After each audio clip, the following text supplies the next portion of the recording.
북한 글로벌 핵심 이슈들을 쉽게 설명해주는 채널 이현승의 스모킹건입니다. 김정은 제거 마두로처럼 대규모 작전 가능할까? 오늘은 이런 주제로 이야기를 해볼 텐데요. 쉽게 설명해드리면 가능은 하지만 대규모 작전은 아닙니다. 아마 소규모 작전이 될 텐데요. 또 다른 옵션은 이란의 장군 카심 솔리마니를 제거했던 것처럼 드론을 이용한 사살의 가능성도 있습니다. 자, 마두로 체포 작전처럼 대규모가 불가능한 이유는 제가 마두로 작전을 좀 대비해서 여러분께 설명을 해드릴 텐데요. 이번 마두로 작전에서 사실 6개월 전부터 미국의 정보 당국이 모든 수단을 동원해서 마두로의 일거수일투족을 추적을 했다고 합니다. 마두로의 이동 경로, 식습관, 또 애완동물까지 포착을 했고요. 그리고 마두로의 이 안가를 모형을 만들어서 침투 연습을 했다고 합니다. 그리고 그 당일날이죠. 체포 작전이 이루어지기 전에는요, 사이버 교란전을 통해서 마두로 안가를 종전 사태를 유발했다고 합니다. 그리고 각종 미국의 자산들, 공중 자산들을 이용을 해서 이 신호 교란전, 방공망 교란전을 펼쳤고요. 약 150기 이상의 미국의 공중자산이 동원이 돼서 마두로를 체포하는 데 성공을 했습니다. 불과 3시간 만에 성공한 작전이었고, 또 여기에 미국의 최종의 1티어 특수부대 델타포스가 투입이 됐습니다. 대규모 대테러 작전에 특화가 됐고 고위급 암살 체포에 특화된 부대죠.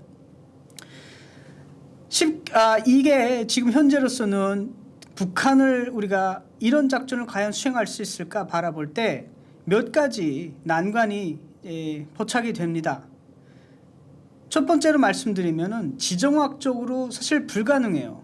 지금 베네수엘라는 미국의 통 밑에 있었고 중국과 러시아와 아무리 친한 관계에 있다고 해도 멀리 떨어지는 국가입니다. 그래서 지정학적으로 미국이 매우 유리했고요. 불과 3시간 만에 작전을 끝낼 수 있을 만큼 미국이 자산을 운영하기가 쉬웠습니다.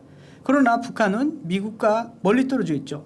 분명 미국이 들어가서 한국과 협력해서 작전을 수행한다고 해도 김정은이 중국과 러시아에 구출 신호를 보내면은 1시간 이내에 중국과 러시아가 자산을 투입할 수 있는 상황이 생기는 거죠. 그래서 아마 미국도 그런 상황까지 가는 것을 고려하지는 않을 겁니다. 그래서 대규모 작전 벌이기가 이런 그 대규모의 그 군용 자산들을 이용해서 김정은을 체포하는 것이 매우 어렵다. 또 두 번째는요. 김정은을 위치를 추적하고 실시간으로 확인하기 위해서는요, 주변 인물들의 협조가 필요합니다. 마두로 작전 때도 사실 주변 인물들을 포섭을 해서 실시간으로 그 위치를 확인했다고 합니다. 그런데 김정은과 이 북한의 특성상 김정은 주변의 인물들은 북한 내부에서도 외부와 잘 연결이 안 됩니다. 그리고 특히 북한은 세계에서 가장 고립된 나라이기 때문에 어떤 인물을 포섭하기가 매우 어려워요.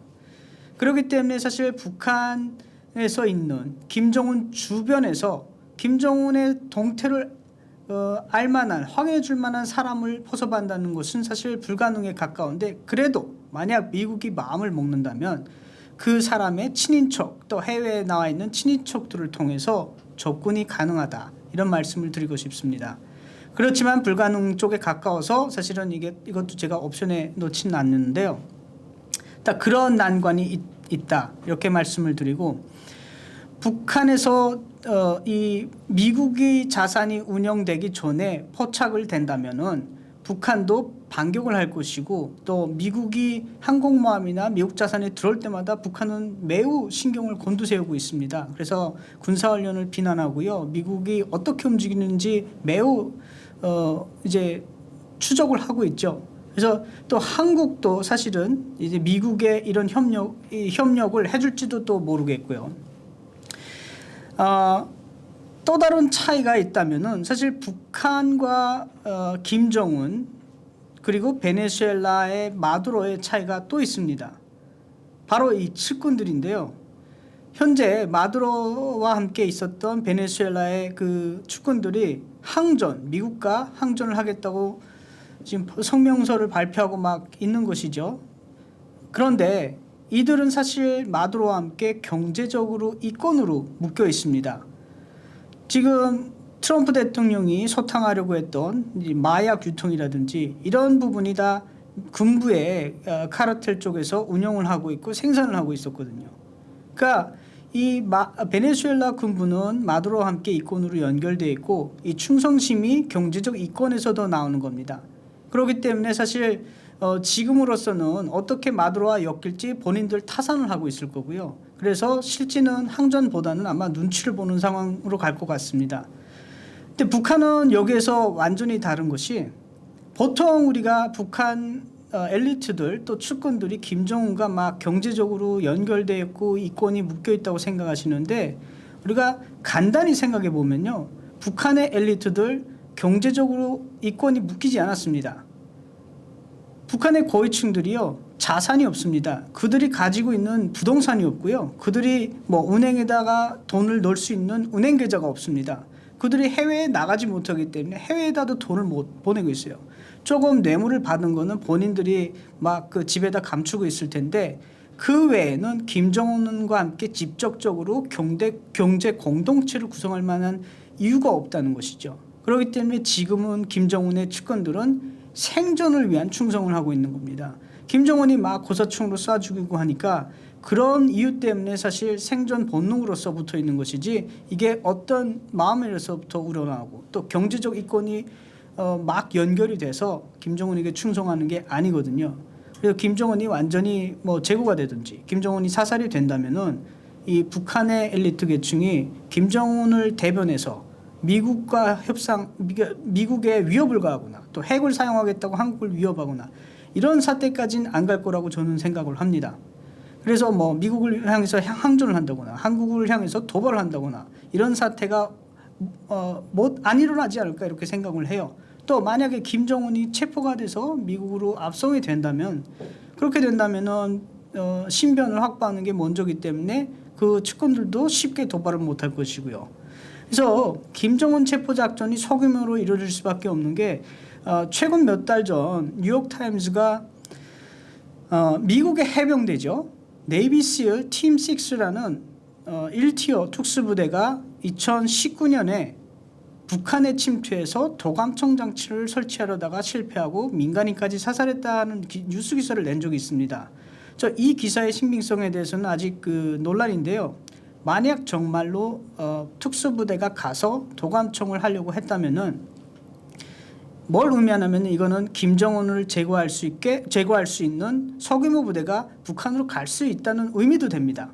그러니까 미국 쪽 행정부나 또 지금 트럼프의 행정부에 계신 분들도 이 베네수엘라처럼 대규모 작전이 불가능하다고 생각을 하고 있어요. 러시아, 중국이 있기 때문에. 그런데 소규모 이 부대를 파견해서 그 김정은이가 묵고 있는 해안별장, 원산 같은 것이죠. 이렇게 해상으로 침투하면은 사실은 가능한 시나리오거든요. 그렇기 때문에 이 소규모 작전에 필요한 이제 자산들, 최소한의 자산들만 운영을 해도 김정은 체포 작전이 가능하다는 겁니다. 문제는 내부의 어떤 협력을 이끌어내는가가 문제고 또 그 다음 김정은 체포 이후에 어떤 반격을 없애는 것이 미국으로서는 최우선이기 때문에 지금 이런 고민들이 있을 거라고 봅니다. 그래서 김정은 체포 시나리오 마두로처럼은 아니지만 소규모로 가능하고 최악은 아니지만 마지막으로 볼 때는 이제 카심 솔레마니처럼 MQ-9이라고 하는 드론으로 김정은을 사살할 수도 있는 겁니다. 그래서 옵션은 다양하다. 문제는 누가 과연 결심을 할 것인가. 바로 이런 문제들입니다.